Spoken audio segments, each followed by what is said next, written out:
तो मुंबई की सुबह जहां लोग ऑफिस के लिए जा रहे हैं, हॉर्न है, केओस है, गर्मी है, और उस गर्मी के बीच रेड लाइट के पास एक फकीर बैठा है, एक बेगर बैठा है जिसके कपड़े थोड़े फटे हुए हैं, आंखें थकी हुई है, और उसके हाथ में एक कटोरी है, जो कटोरी वो लेके जाके अलग अलग लोगों से भीख मांग रहा है। ये जो बेगर था उसे भीख मांगने मजा नहीं आता था, बट वो हमेशा मांगता रहता था। और जब कोई उसे पैसा नहीं देता तो कई बार वो चिढ़ता, क्योंकि कई बार लोग उस पर गुस्सा करते। कुछ लोग थोड़े बहुत सिक्के दे देते उसे, कुछ लोग उसकी तरफ देखते तक नहीं, कुछ लोग उसे गाली देते, कुछ लोग धक्का भी देते, और ये सारी चीजों से वो अपनी लाइफ में परेशान था, सैड था। एक दिन जब वो ट्रैफिक सिग्नल के पास बैठा था, तभी वापस से उसे एक ब्लैक कलर की मर्सिडीज दिखी। ये वही मर्सिडीज थी जो उसे हर कुछ दिन में बार बार दिखती थी। उसे आज भी याद है वो दिन जब पहली बार उसने वो मर्सिडीज देखी थी, और वो देखते ही उसे लगा था कि यार, इसके अंदर जो अमीर सेठ है, मैं उससे पैसे मांगूंगा तो मुझे बहुत पैसे मिलेंगे। लेकिन ऐसा कुछ हुआ नहीं था। जब वो उस ब्लैक मर्सिडीज को देख के कुछ बुरा भला बोल ही रहा था, तभी उसके बाजू में जो आदमी था, जो दूसरा फकीर था, उसने उससे पूछ लिया कि क्यों तुम इस गाड़ी को देख के कई बार गुस्सा करते हो। तब वो फकीर ने उसे बताया कि तुझे पता है, पहली बार जब मैंने इस गाड़ी को देखा था तो मुझे लगा था कि यार, इसमें जो सेठ आदमी है, मैं उसके पास जाके पैसे मांगूंगा तो वो मुझे बहुत पैसे देगा। लेकिन मैंने उसके पास कई बार जाके खटखटाया, उससे भीख मांगी, बट उसने मुझे आज तक 1 रुपए नहीं दिया। कंजूस आदमी, क्या फायदा इतना अमीर होके जब वो मेरे जैसे गरीब की मदद तक नहीं कर सकता ना। दूसरों से उसे पता चला था कि ये जो अमीर आदमी था उसका नाम था डॉक्टर बुक, जो वैसे तो रियल डॉक्टर नहीं था, बट क्योंकि उसने इतनी किताबें पढ़ी थी इसलिए लोग उसे बहुत समझदार समझते थे। उसके पास बहुत सारी विजडम था, ज्ञान था, बट इतने ज्ञान होने के बाद भी उसने मुझे 1 भी रुपए नहीं दिए, और ये चीज की वजह से मुझे उससे चिढ़ होती है ना। वो ये सारी बातें अपने बाजू वाले भिखारी को बता ही रहा होता है, तभी वो देखता है कि इतने टाइम में पहली बार वो कार की कांच खुलती है, और वहां पे बाजू में एक मूंगफली बेचने वाला होता है। वो कार वाला बिजनेसमैन वो उस मूंगफली वाले को बुलाता है, उससे मूंगफली खरीदता है और उसे एक बड़ी नोट देता है पैसे की। उसके पास छुट्टे नहीं होते हैं तो वो उस मूंगफली वाले को छुट्टे खुद ही रख लेने बोलता है। और ये देखने के बाद वो जो गरीब आदमी होता है उसे लगता है कि यार, आज शायद मुझे पैसा मिल सकता है। वो कटोरी लेके जाता है और फ्रस्ट्रेशन में बोलता है, आप इतने अमीर हो फिर भी मुझे कभी कुछ पैसे क्यों नहीं देते, आज तो आपको मुझे पैसे देने ही पड़ेंगे। तब वो बिजनेसमैन उसकी तरफ देखता है और एक थोड़े से सख्त लहजे में उसे बोलता है, मुझे एक चीज बताओ, क्या तुम सिर्फ दूसरों से लेना जानते हो? क्या कभी आज तक तुमने दूसरों को कुछ दिया है? ना ये चीज सुनने के बाद वो जो फकीर होता है वो एकदम फ्रीज हो जाता है, क्योंकि इतने सालों से वो भीख मांग रहा होता है, लेकिन आज तक किसी ने उसको ऐसा कुछ नहीं बोला होता है। या तो उसको भगा दिया, या तो पैसे दे दिए, या तो माफ करो बोला, बट किसी ने भी ये नहीं कहा। ये चीज उसको शॉक कर देती है।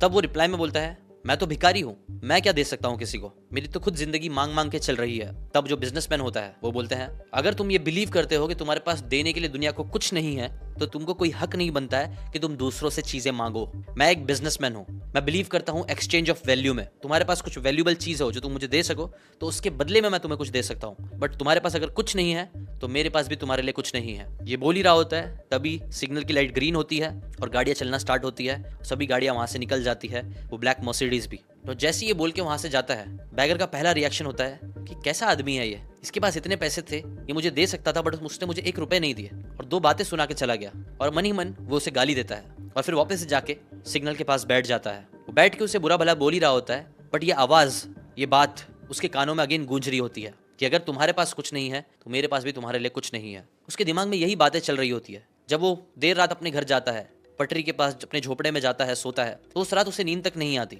और वो अपने आप से यही सवाल पूछ रहा होता है कि मैं इतना गरीब हूँ, मैं फकीर हूँ, मैं क्या दूंगा दुनिया को। और अब उसका गुस्सा लेकिन धीरे धीरे क्यूरियोसिटी की तरफ बढ़ रहा होता है। पहली बार जिंदगी में वो भीख मांगने के बजाय सोचने लगता है कि क्या मैं सच में मैं भी कुछ दुनिया को दे सकता हूँ। अगले दिन सुबह सुबह पहली ट्रेन की आवाज से जब वो उठता है और अपने झोपड़े के बाहर जाता है, तो वो देखता है कुछ ही दूर पे कुछ जंगली फूल होते हैं। ये फूल काफी ब्यूटीफुल दिखते हैं, जो हर साल कुछ महीने के लिए आते हैं, लेकिन फिर वहीं पे मर जाते हैं, खत्म हो जाते हैं। उसको याद आता है कि कैसे एक बार उसने ये फूल एक बच्चे को दिया था तोड़ के, और उस बच्चे को वो फूल बहुत पसंद आया था। तभी उसके दिमाग में एक आइडिया क्लिक होता है कि क्यों ना वो इस जंगली फूलों को एक एक करके तोड़े, इसका जमा करे, जो कि बहुत थे वहां पे, और उसे जाके लोगों को देना स्टार्ट करे। और इसी आइडिया के साथ वो खूब सारे फूल तोड़ता है, और आज जब वो भीख मांगने जाता है तब वो सिर्फ खाली हाथ नहीं जाता, वो अपने हाथ में फूल लेके जाता है। और आज जब भी कोई इंसान जिससे भी वो भीख मांगता, कोई उसे पैसे देता, तो बदले में वो उसे एक फूल देता। और कई बार ऐसा होता कि जब वो लोगों को फूल देता तो लोग खुश होते, उनके चेहरे पे स्माइल आती, और वो बदले में उसे थैंक यू बोलते, और कुछ लोग तो शायद उसे पैसे भी दे देते।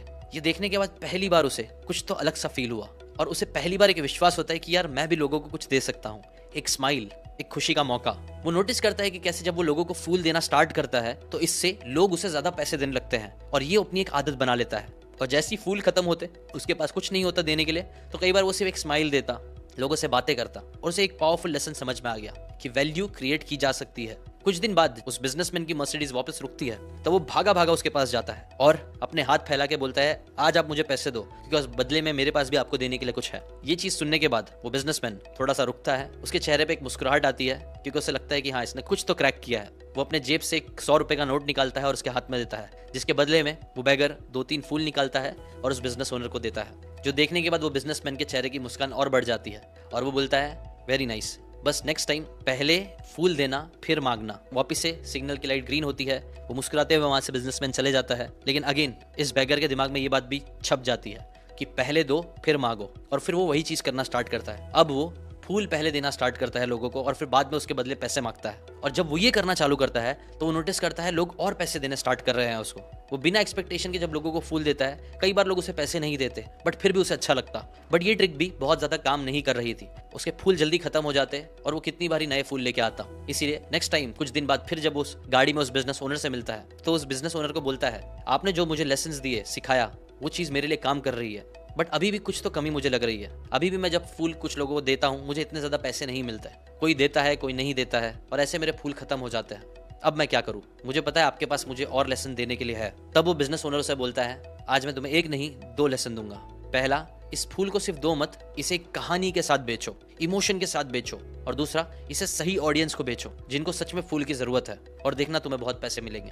जब वो बैगर पूछता है कि कहानी बेचूं इमोशन के साथ मतलब, तब बिजनेस ओनर बोलता है कि देखो, फूल की जरूरत यूजुअली किसको होती है? लड़कियों को, लड़कों को भी। कई बार हम जैसे लोग हम लोग रास्ते पे जाते हैं जॉब करने, हमारे पास टाइम नहीं होता फूल खरीदने का, तो क्यों ना तुम लोगों को ऐसे ये फूल एक कहानी के साथ बेचो कि आपके पास, मुझे पता है, टाइम नहीं है नए फूल तोड़ने का, अपनी बीवी अपनी गर्लफ्रेंड को देने का, लेकिन आज मैंने आपके बिहाफ में ये फूल तोड़ के लाया हूँ और आप इस फूल को देके अपने लव्ड वंस, अपनी बीवी, अपनी गर्लफ्रेंड के चेहरे पे एक स्माइल लेके आना। ये बोल के सही लोगों को देना स्टार्ट करो। ये जैसी ये बात बोलता है, अगेन ग्रीन लाइट होती है, वो गाड़ी निकल जाती है और वो बैगर इस लेसन के बारे में सोचने लगता है कि उसे फूल भी देना है तो सही लोगों को देना है, और देना भी नहीं है उसे बेचना है। अब ये चीज़ उसे इतनी समझ तो नहीं आ रही होती है, बट फिर भी वो ट्राई करना स्टार्ट करता है। धीरे धीरे वो किसी को भी फूल देने के बजाय उन लोगों को ज़्यादा फूल देने की कोशिश करता है जिसको सच में उस फूल की ज़रूरत है। और ऐसे ही एक दिन उसे एक बाइक पे कपल दिखते हैं जिनको देख के उसे समझ में आ जाता है कि इनका झगड़ा हो रहा है। तब वो बैगर उस सामने वाले आदमी के पास जाता है, उस आदमी को 2-3 फूल का एक बुके जैसा बना के देता है और फिर अपनी गर्लफ्रेंड को मनाने के लिए वो फूल का गुलदस्ता छोटा सा उसे देता है। और जैसे ही वो देता है, उसकी गर्लफ्रेंड के चेहरे पे एक स्माइल आ जाती है और उनका गुस्सा खत्म हो जाता है और झगड़ा खत्म होता है। जिसके बाद वो आदमी उस फकीर से पूछता है, थैंक यू सो मच, कितने पैसे हुए? और तभी उस बैगर को एक सडन रियलाइजेशन होता है, आज उसने वो फूल फकीर की तरह नहीं बल्कि एक बिजनेसमैन की तरह दिया, और वो उसे बोलता है 100 रुपए। वो आदमी खुशी खुशी 100 रुपए निकालता है और उस फकीर को दे देता है। वो 100 रुपए मिलने के बाद उस बैगर के आंखों में आंसू आ जाते हैं। आज फूल देने के बाद वो रियलाइज करता है कि कैसे अब वो एक फकीर नहीं बल्कि एक बिजनेसमैन बन चुका है। इसके बाद वापस से एक बार ब्लैक मर्सिडीज वाले बिजनेसमैन के साथ उसकी मुलाकात होती है, जिसके ऊपर ये सारी चीजें जो उसके साथ हुई वो बिजनेस ओनर को बताता है। बिजनेस ओनर स्माइल करता है और एक आखिरी लेसन उसको देता है कि बस इतने ही सोच में मत रहना, इससे और कुछ बड़ा करने की कोशिश करना और बड़ा सोचते रहना। और वो मर्सिडीज वापस चले जाती है और इस बार वो बैगर अब फिर सोचने लग जाता है कि कैसे वो और क्या क्या कर सकता है, और पैसे कमा सकता है, कैसे वो एक बड़ा बिजनेस ओनर बन सकता है। अब 6 महीने 7 महीने बीत जाते हैं। एक दिन वो बिजनेस ओनर एक कैफे में बैठा होता है, तभी उसके सामने एक सूट पहना हुआ जेंटलमैन आता है जो उसको आते ही हेलो हाय करता है और बोलता है, पहचाना? वो बिजनेस ओनर डॉक्टर बुक देखते हैं, सोचते हैं, थोड़े शॉक होते हैं, लेकिन वो रियलाइज करते हैं कि यार ये तो वही फकीर है जिससे वो 6 महीने 7 महीने पहले मिले थे और उनकी इतनी बातें हुई थी। आज वो बैगर जो एक बिजनेसमैन बन चुका है वो उन्हें कॉन्ग्रेचुलेट करता है, थैंक यू बोलता है। वो बोलता है, थैंक यू, आपने मुझे 8 महीने पहले कोई पैसा नहीं दिया, लेकिन आपने मुझे जिंदगी का एक ऐसा लेसन दिया जिसकी वजह से आज मैं एक फकीर नहीं बल्कि एक फूल वाला बन चुका हूँ। लोग मुझे फूल वाले भैया बोलते हैं। जैसा आपने कहा था, सिर्फ ट्रैफिक सिग्नल तक मैं लिमिटेड नहीं रहा, मैंने धीरे धीरे अलग अलग व्यापारियों से फूल खरीदना स्टार्ट किया और मैंने मंदिरों में, कॉलेजेस के बाहर और अलग अलग जगह पे फूल बेचना स्टार्ट कर दिया। आज मेरा बिजनेस बहुत अच्छा कर रहा है और मैंने ऐसे बहुत सारे लोगों को हायर कर लिया है जो भीख मांगते थे, जो मेरे लिए आज काम कर रहे हैं। थैंक यू सो मच जो आपने मुझे जिंदगी के इतने इंपॉर्टेंट लेसन सिखाए। इस बार दोनों एज एन इक्वल हाथ मिलाते हैं विद